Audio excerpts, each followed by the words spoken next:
Hi, good afternoon, everyone. I'm Kelly Gifford. I'm the Deputy Director here at the ICA. I just wanted to go over one housekeeping, and that is if you haven't already, if you could just silence your phones so we can all focus on the incredible readings that are going to be taking place. We are truly honored to be a part of this special memorial reading in celebration of the life and legacy of Danielle. I would like to start out by thanking the people that have brought us all here together today.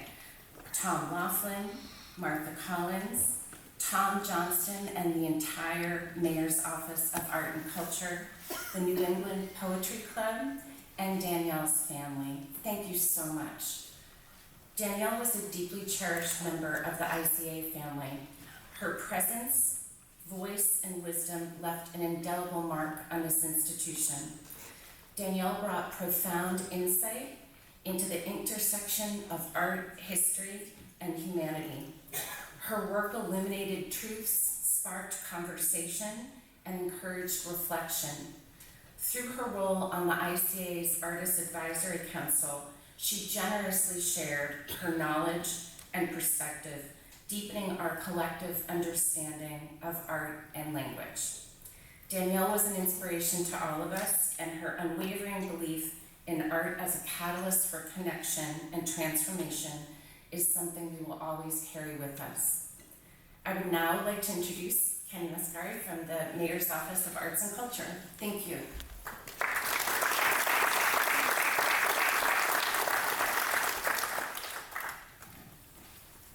Good afternoon. Onet. My name is Kenny Mascari, and I'm the Interim Chief of Arts and Culture for the City of Boston, and I'm honored to be here with you today to celebrate the incredible life and work of Danielle Legros Georges, Boston's second Poet Laureate. Now, just a few months ago, I had the opportunity to hear Danielle read at Portia Olayiwola's but reading at the Museum of Fine Arts, and Danielle read the poem Bill of Sale, which tells the story of an enslaved toddler whose name was changed on the bill of sale. I can still hear Danielle's voice calling out the child's name. Violet, Violet, Violet. She repeated Violet over 100 times. Her words, her voice, something changed in me that night. I took home one of her books and I started flipping through the pages. As the city's second Poet Laureate, Danielle helped us define what the role should look like and brought poetry out of institutions and into the community. She won impressive awards, published and translated many works, but I'm most moved by her deep commitment to making poetry accessible and available to all.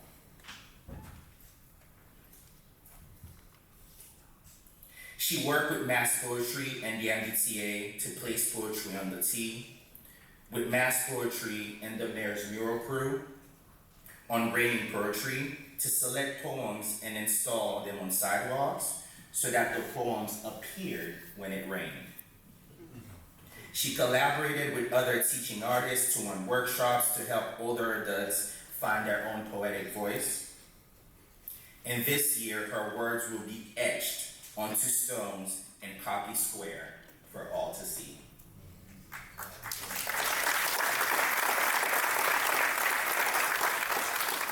Her superpower, in addition to poetry, was service. In the printed program, my colleague Tom Johnston, who runs our Poet Laureate program, writes about the incredible breadth of Danielle's involvement. Serving on a ton of committees for the Haitian community, for poetry, and for academia. As you can see from the beautiful collection of humans in this room, Danielle formed a real and lasting connection with so many different groups of people. Thank you, Tom, for helping make today possible. I know you often do your work out of the spotlight, but we're grateful for everything that you do and how you care for the poets in our city. And I'll close with a personal note. Danielle's work just hit home as a fellow Haitian immigrant and artist as well. And in this room, I see singers, I see visual artists, I see poets, and I see a collection of creative spirit that we all share through our blood that is blue and red. Thank you so much for being here, and I hope that we stay connected and celebrate Danielle's legacy. Thank you.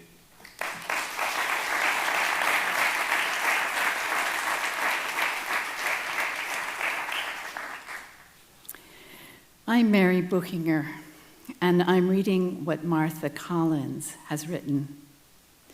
These are Martha's words.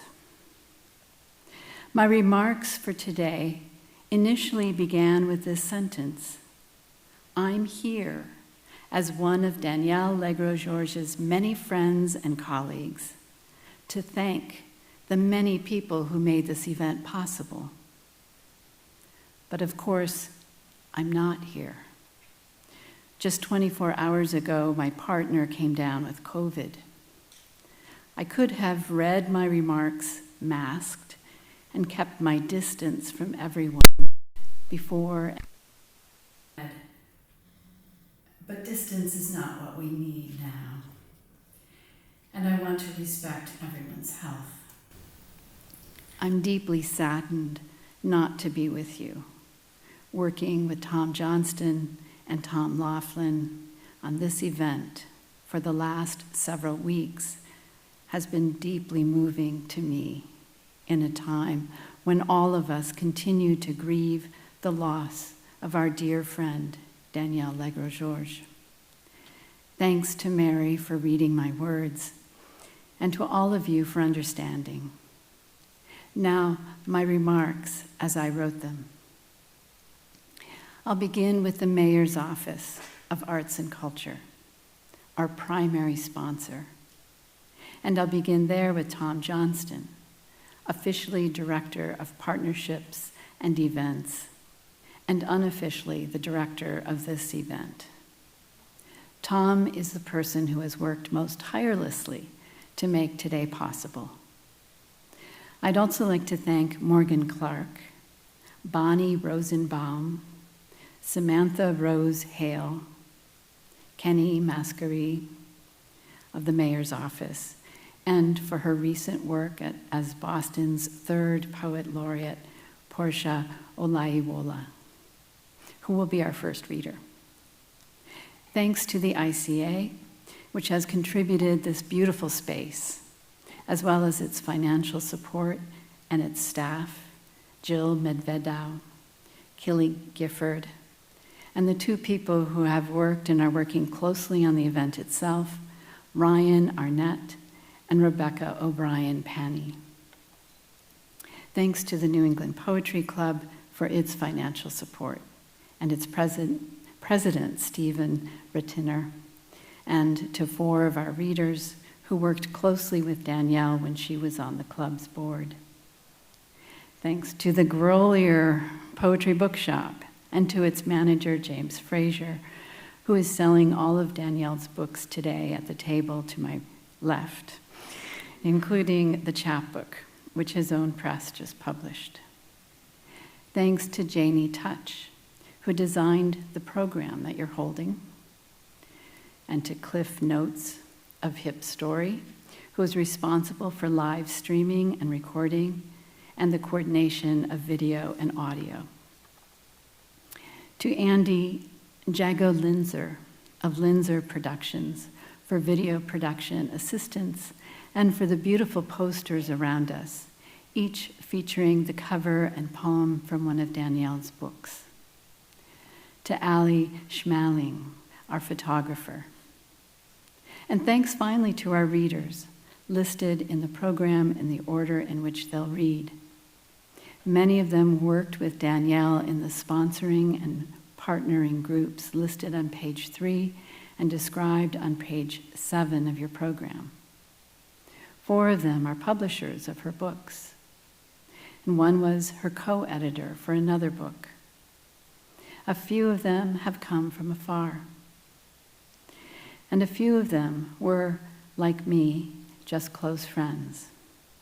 All of the readers were, in fact, friends of Danielle. All of them are writers, and all of them worked in one way or another to bring art into a broader and more inclusive community.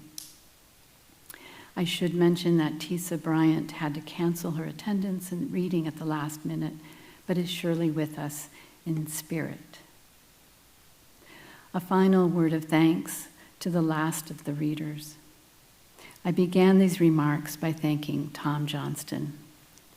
I end by thanking another Tom, Danielle's partner, Tom Laughlin, who has been as tireless in working on this event as he was in loving and supporting Danielle herself in the last months of her life. Thank you, Tom. As we begin our program, I'd like to request that in the interest of time, you refrain from applauding between readers. There will be a chance for applause at the end of the first round of readers, which will be followed by 2 important announcements and some music, and at the end of the second round as well. The person we'll really be applauding is Danielle Legros Georges herself, whose life, work, friendship, and spirit have brought us together today. Thank you, Danielle.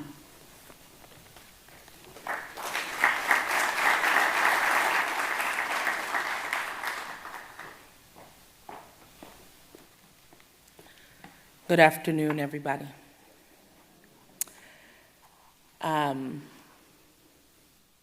It's an honor and privilege to be here celebrating the life of Danielle Legros Georges with you all.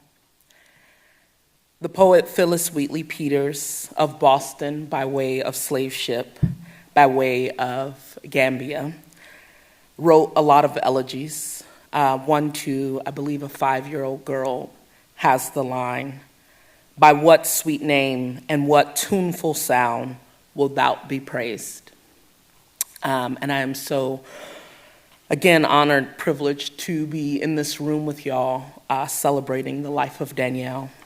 And may we keep in mind the sweet name and the tuneful sounds that'll come across through her work and her legacy.